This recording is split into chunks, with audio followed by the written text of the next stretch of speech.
मन रखि था आपण महाप्रभुंर जातक रही महाप्रभुंर जातक ना प्रत्येक दिन खुरी नायक महाप्रभुंर अवकाश समय जातक पढ़ुं ना महाप्रभु आज आपणकर एतिकी अंक एतिकी साल यही बार यही दिन यही दंड यही नक्षत्र यही समय आपणकर घात चंद्र अच्छी तेणु महाप्रभुंर आज महाप्रभु जो जातक पढ़ा खुरी नायक आज कह आज 69 अंक 1433 साल महाप्रभुंर से अनुसार दिन बार नक्षत्र जीव सारा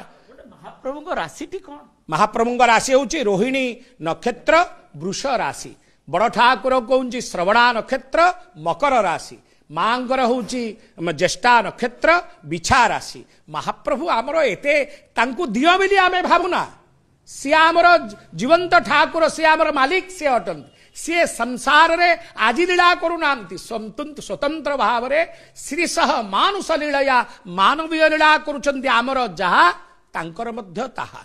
तांको मध्य ग्रह पीड़ा दौची आमको मध्य ग्रह पीड़ा दौची तांकर जातक पाठ होउची आमर मध्य जातक होउची तांकर साल अंक परिवर्तन होउची आमर साल अंक परिवर्तन जगन्नाथ को छाड़ीदेले जातिर कौन स्वतंत्रता नहीं बा स्वतंत्र परिचय नहीं। रोहिणी नक्षत्र वृष राशि रे महाप्रभु जन्म नहीं आज मध्य महाप्रभुंकर जो जातक से खुरी नायक जो पढ़ी सी मध्य आज अंक परिवर्तन करिसेंती अर्थ गतकाली पर्यंत 68 अंक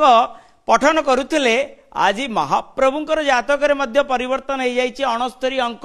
1433 साल उल्लेख करा जाइछि सेही भली भाबे आज नवजात संतान जी जन्म नेबे तांकर मध्य आज अंक परिवर्तन हो गला जातक जी प्रस्तुत करथिबे ज्योतिर्विद ज्योतिष